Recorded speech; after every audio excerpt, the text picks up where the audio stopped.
Alam mga kainapogs, so ang tagal-tagal na nga rin pala bago tayo makapag-upload ng pagluluto natin doon sa pinakita natin sa unang video na nanguha nga kami ng pang-ulam namin sa dagat. So yan nga yung tinatawag sa amin na tagate.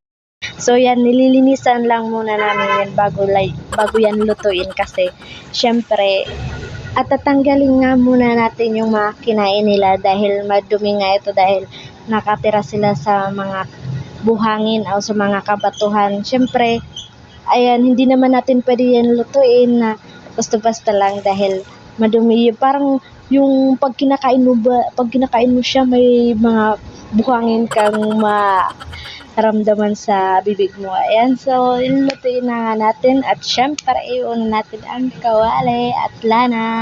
Lana, mantika! Bicol pa ni. So, ayan, nilipat nga namin yan sa kaldero kasi nga hindi magkasya yung sabaw na ilalagay namin kasi sa sabawan namin yan ng marami yung parang lutong tinola. Kasi yung luto talaga niyan parang style tinola lang eh. Igigisa mo sa luya tsaka bawang din. Lalagyan mo na niyang tagating yan. Eh, syempre mga pangpalasa hindi mawawala yan. At ayan, naluto na nga.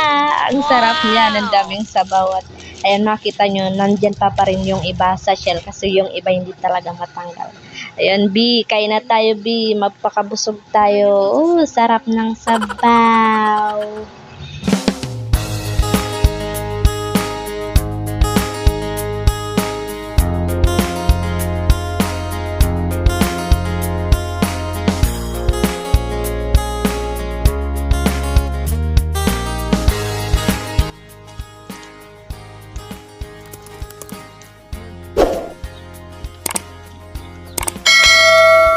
Para lang siyang lasang tinola, pero seafood yung yung mas nangingibabaw na lasa niya.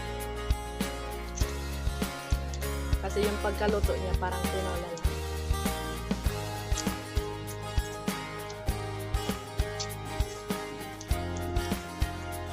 Sarap.